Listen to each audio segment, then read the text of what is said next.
using the so-called USMT, so unequally spaced multitone. So this job has been carried out at XLIM, University of Limoges, and has been continued at Keysight in Santa Rosa.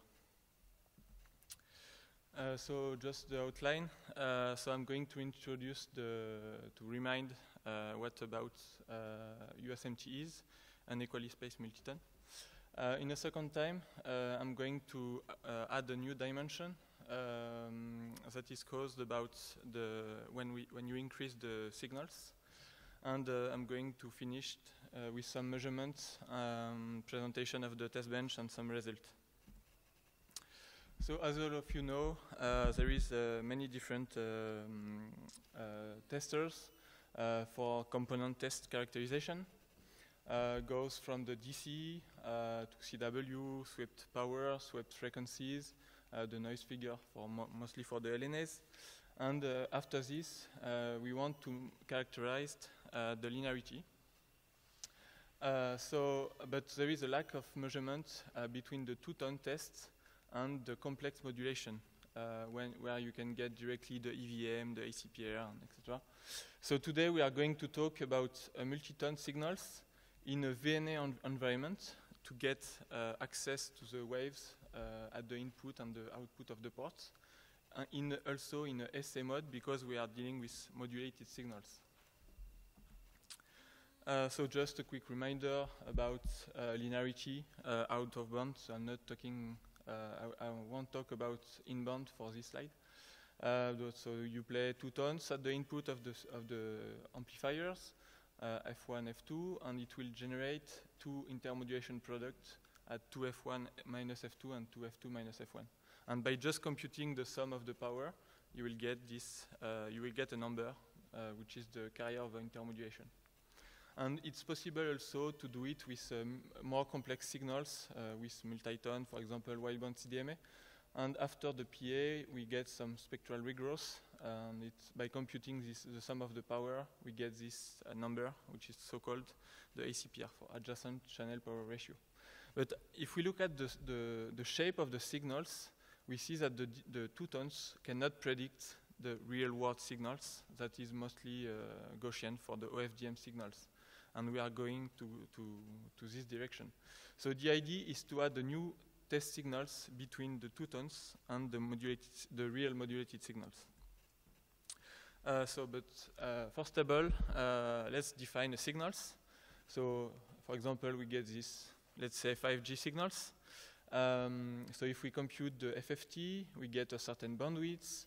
We get also a certain average power. The crest factor also, for example, the peak to average. By computing the sum of the peak and the average power, we get a number. But also to compare different signals, we can compute all the statistics, the PDF, the CDF, and the CCDF.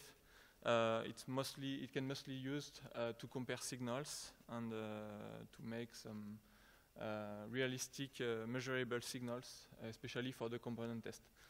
And because we are in a lab, we are dealing with periodic signals.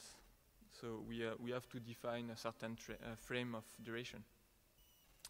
But okay, let's now discuss about the problem of classic equally spaced, like the linearity measurement problem. If we talk with 3 tones, if we place 3 tones at the input of a PA, we get at the output the distortion, the intermodulation product distortion, that goes directly inside the carrier. So it makes impossible the measurement in this way. And it's also problematic if we randomize the phase of the pilot tones. We will get this different number because we are in the vectorial quantities. So the amplitude and the phase will change. And this is also a problem for the signal, because if we randomize the phase, the signal will be different at the input. And if we look at the CCDF for 10 tones equally spaced, it changes a lot. So we want, ideally, signals that won't change in terms of phase. For example, for 2 labs to play the same signals without complex and very expensive metrology to ensure the phase. So, but there is also, to solve this kind of problem, people play with huge number of tones and put a small notch in the middle to trap the intermodulation, and by traps this intermodulation inside the notch, it's possible to do NPR measurements. So it's in-band distortion.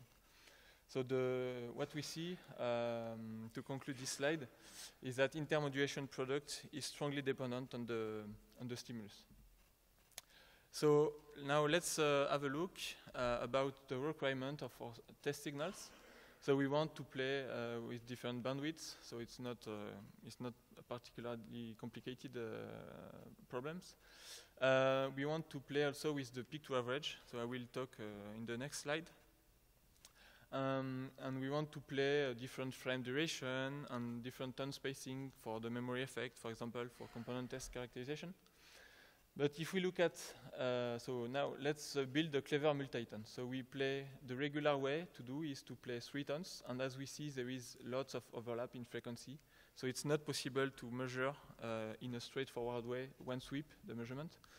So we build this more clever multi-tone by just shifting the third pilot frequencies by 2 bins of the frequency grid. And now, as we see, all the red arrows are the intermodulation, and the blue is the useful signals. So it's now completely separate. There is a complete separation between the pilot tones and the intermodulations. So, and it also have some good properties, such as the phase sensitivity that is removed. So now we can randomize the phase of the pilot tones in blue, and it won't change the amplitude of these intermodulations. Okay, so let's generalize a little bit the formula. So F1 is just defining the first frequencies from the local oscillator, but it could be 0 to simplify it. If we put this epsilon k to 0, this delta f refers to equally spaced multi-tone, so classical multi-tone. We just add this small offset of frequencies to ensure the non-overlaps of the intermodulation and the pilot tones. So we use and all these frequencies, the pilot tones and the intermodulation, are on the same grid and can be measurable with a spectrum analyzer. And just to give you an overview, with a very few number of tones, we get a huge number of intermodulation frequencies. Okay, so just we are going to define the carrier over intermodulation to be compatible with the NPR. So we define in-band this expression. So we compute the sum of the pilot tones over the sum of the intermodulation, but only in-band, so between the first and the last pilot tones, to be compatible with NPR to get the in-band distortions. So let's have a look about the statistics for example, 8 tones USMTs. So we get a very good coverage of the INQ. The INQ are quasi-Gaussian. The envelope is also Rayleigh shaped, so it looks like OFDM. And we get 8.5 dB of peak to average for the CCDF, which is a very common value for component test in a cellular business. So now we just have 2 more requirements to fulfill. So if we want to play with more peak to average, it's possible, up to 16 tons. But there is quickly a limit, around 10 dB of peak to average. And we start to be quasi-Gaussian after 7 dB of peak to average, which is correspond to 7 tons. And if we look at the sensitivity of the phase, it's completely removed for 8 tons. We get almost the same peak to average, so it means that 2 laboratories can play the same signals without complex and expensive metrology for ensuring the phase. So I got this slide also to show you, for example, with a local oscillator case, but it could be included in the signals. So at the input we see 8 tons, and at the output we get this IM3 and also the IM5. So there is also a video.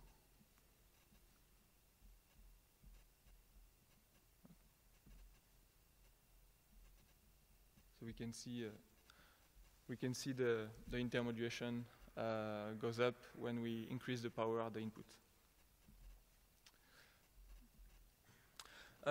Okay, so now we are going to define a new dimension which is problematic for the wideband signals.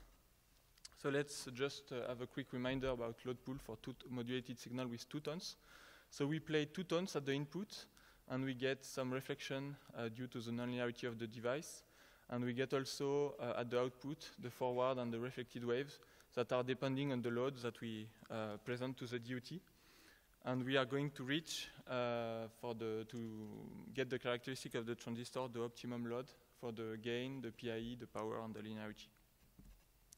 So the problematic now for 5G and for later generation is that we are not, it's not possible to reach the same locus of impedance for all the wideband signals, because it's not possible to get a matching network, to design such a matching network. So what we are going to talk today about is the wideband matching network, which is a trajectory that is changing along the frequencies. So, and with this, it's possible for designers to build such a matching network. So, for example, we can draw different kind of locus of impedance. So this is measurement. For example, we can do also this kind of trajectory impedance, which is Foster. But we can also imagine, as we are in an active environment, we can imagine to play with non-Foster impedance.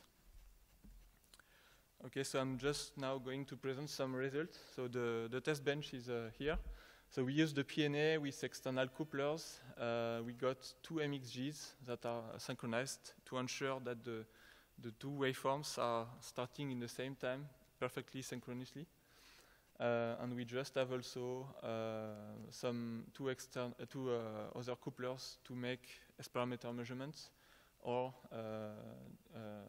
wideband large signal impedances characterization. And with this, the novelty of this test bench is that the user will, for example, design his matching network by simulation.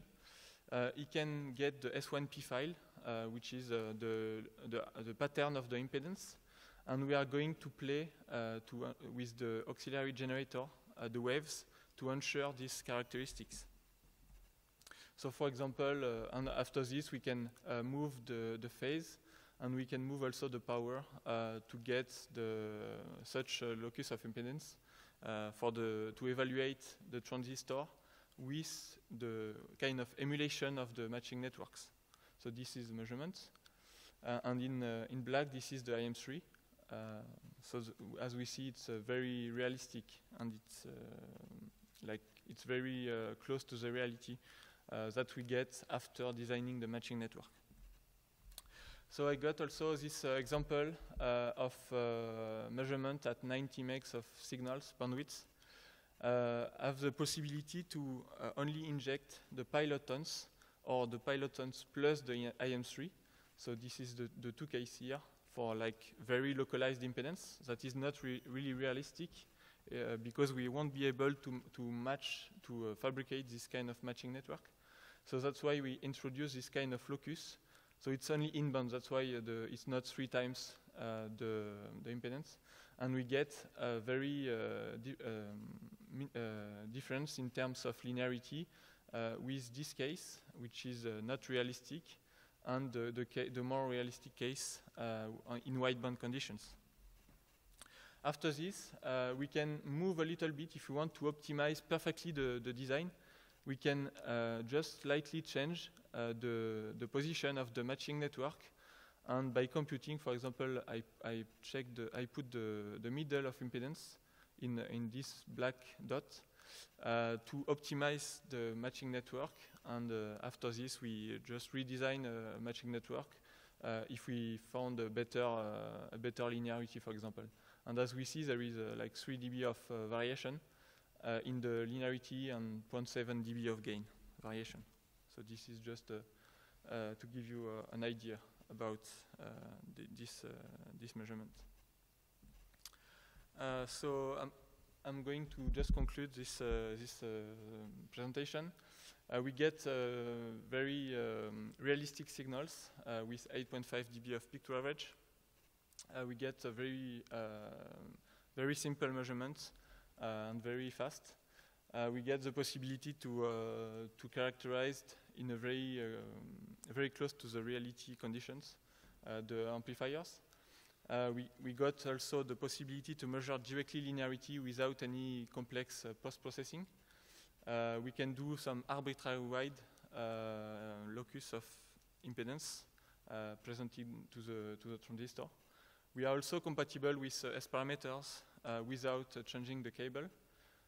This concept has been demonstrated on the PNAX and using 2MXGs, and it's a very interesting application, to my point of view, for the market, from the founder to the PA production line, passing through the modeling team.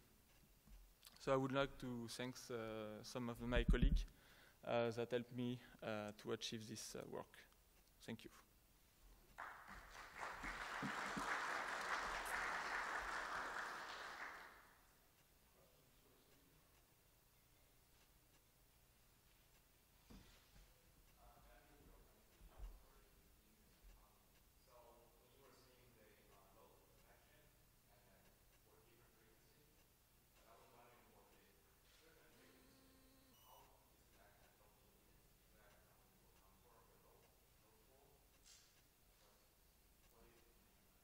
I'm not sure to get your point. So how do you find that low impedance in that one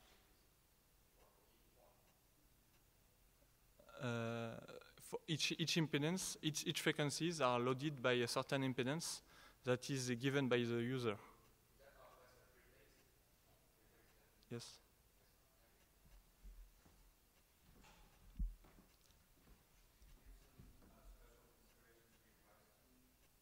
No.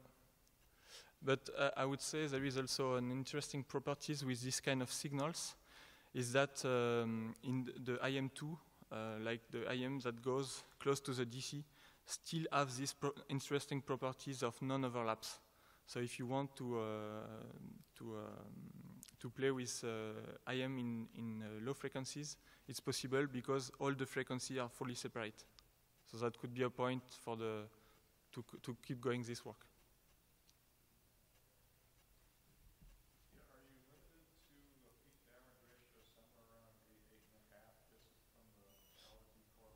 No, the limitation is more about 10 dB because we get now signals that is up to 16 tons, but after this, to increase the peak to average, it starts to be complicated.